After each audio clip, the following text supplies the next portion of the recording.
Hello, and welcome to my channel, Reading Little Blue Books Out Loud. This is a Little Blue Book.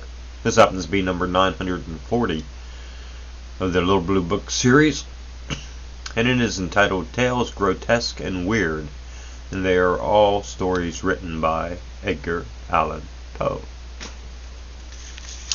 This is part 3. And we begin with this on part 3 with the story The Sphinx, first published in Griswold. During the dread reign of the cholera in New York, I had accepted the invitation of a relative to spend a fortnight with him in the retirement of his cottage Orne on the banks of the Hudson. We had here around us all the ordinary means of summer amusement.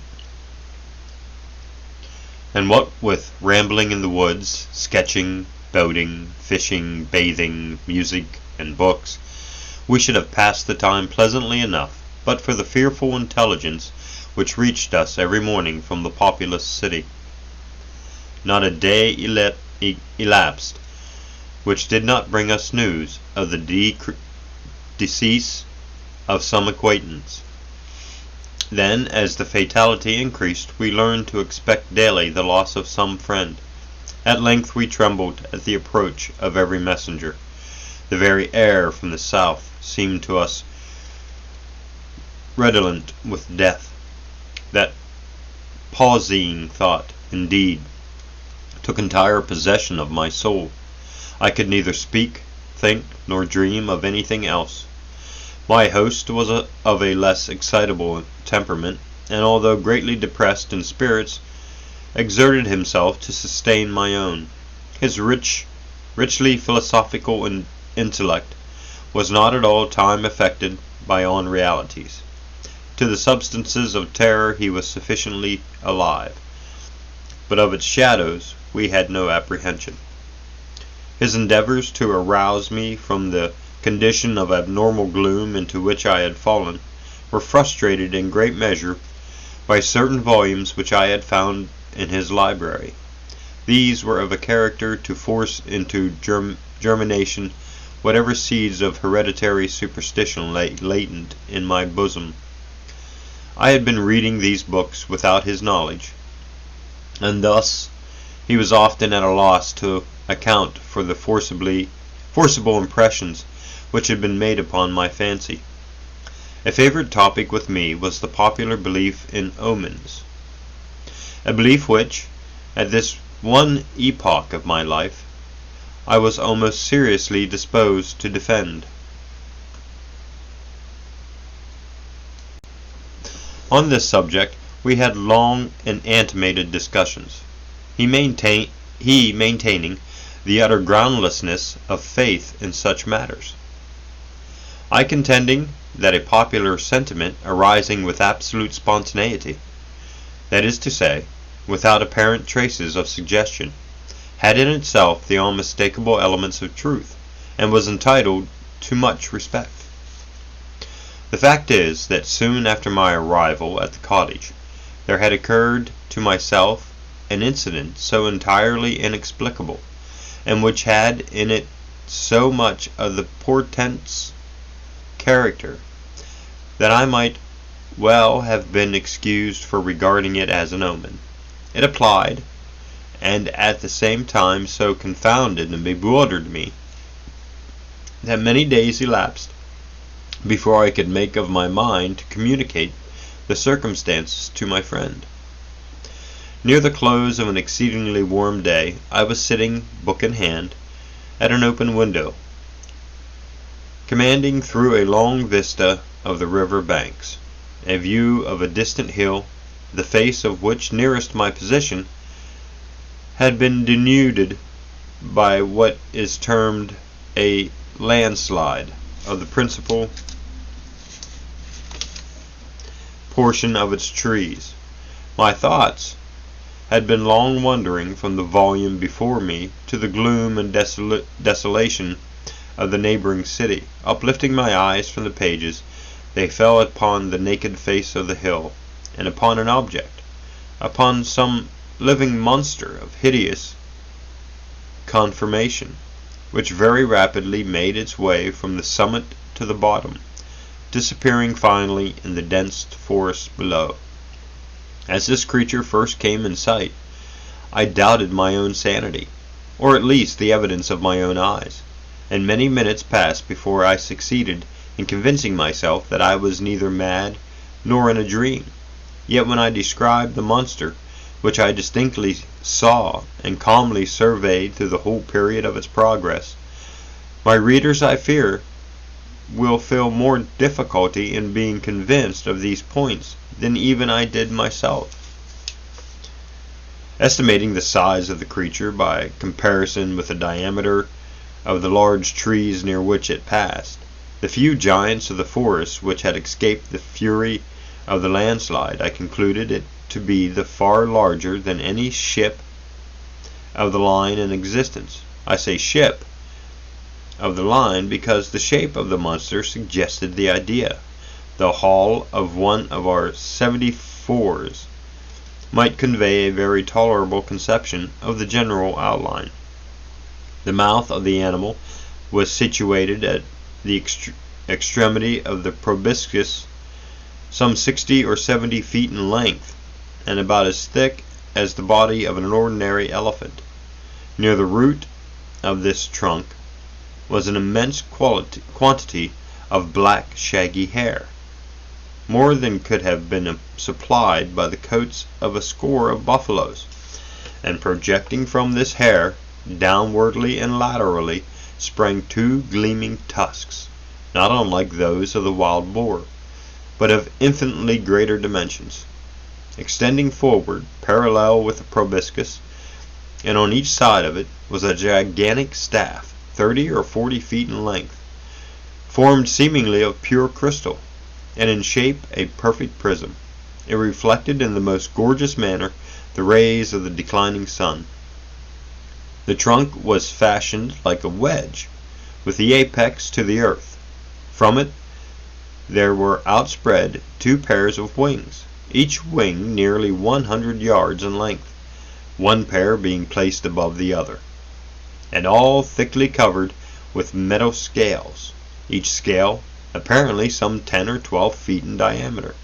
I observed that the upper and lower tiers of wings were connected by a strong chain, but the chief peculiarity of this horrible thing was the representation of a death's head, which covered nearly the whole surface of its breast, and which was as accurately traced in glaring white upon the dark ground of the body as if it had been there carefully designed by an artist. While I regarded this terrific animal, and more especially the appearance on its breast, with a feeling of horror and awe, with a sentiment of forthcoming evil which I found it impossible to quell by any effort of the reason, I perceived the huge jaws at the extremity of the proboscis suddenly expand themselves, and from them there proceeded a sound so loud and so expressive of woe, and it struck upon my nerves like a knell, and as the monster disappeared at the foot of the hill, I fell at once, fainting, to the floor. Upon recovering, my first impulse, of course, was to inform my friend of what I had seen and heard, and I can scarcely explain what feeling of repugnance it was which in the end operated to prevent me. At length one evening, some 3 or 4 days after the occurrence, we were sitting together in the room in which I had seen the apparition, I occupying the same seat at the same window, and he lounging on a sofa near at hand. The occasion of the place and time impelled me to give him an account of the phenomenon. He heard me to the end, at first laughed heartily, and then lapsed into an excessively grave demeanor, as if my insanity was a thing beyond suspicion. At this instant I again had a distinct view of the monster, to which, with a shout of absolute terror, I now directed his attention. He looked eagerly, but maintained that he saw nothing, although I designated minutely the course of the creature as it made its way down the naked face of the hill. I was now immeasurably alarmed, for I considered the vision either of an omen of my death, or worse, as the forerunner of an attack of mania. I threw myself passionately back into my chair, and for some moments buried my face in my hands. When I uncovered my eyes, the apparition was no longer visible. My host, however, had in some degree resumed the calmness of his demeanor, and questioned me very rigorously in respect to the confirmation of the visionary creature. When I had fully satisfied him on this head, he sighed deeply, as if relieved of some intolerable burden, and went on to talk, with what I thought a cruel calmness, of various points of speculative philosophy, which had therefore formed subject of discussion between us. I remember his insisting very especially, among other things, upon the idea that the principal source of terror in all human investigations lay in the liability of the understanding to underrate or to overvalue the importance of an object through mere misadmeasurement of its propinquity. To estimate properly, for example, he said, the influence to be exercised on mankind at large by the thorough discussion of democracy, the distance of the epoch at which such discussion may possibly be accomplished, should not fail to form an item in the estimate. Yet can you tell me one writer on the subject of government who has ever thought this particular branch on the subject worthy of discussion at all?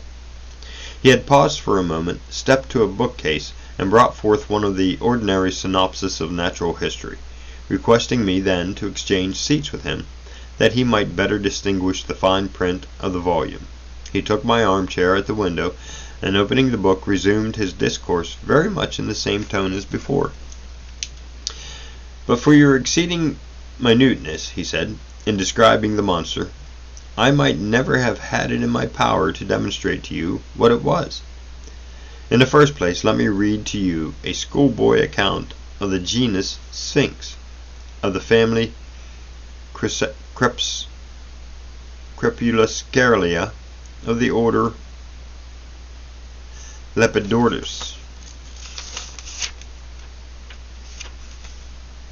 of the class Insectia, of insects. The account runs thus: 4 membranous wings, covered with little colored scales of a metallic appearance, mouth forming a rolled proboscis, produced by an elongation of the jaws, upon the sides of which are found the rudiments of mandibles and downy palpi. The inferior wings retained to the superior by a stiff hair. Antennae in the form of an elongated club, prismatic, abdomen pointed. The death's-headed sphinx has occasioned much terror among the vulgar, at times, by the melancholy kind of cry which it utters, and the insignia of death which it wears upon its corset. He here closed the book and leaned forward in the chair, placing himself accurately in the position which I had occupied at the moment of beholding the monster. "Ah, here it is," he presently exclaimed.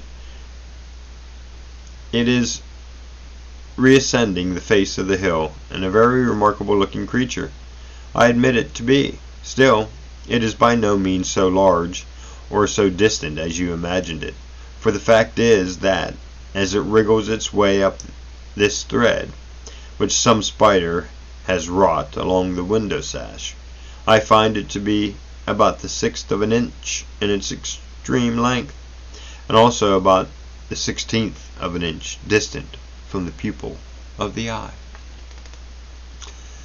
And that is the end of the Sphinx, and I think we'll stop there.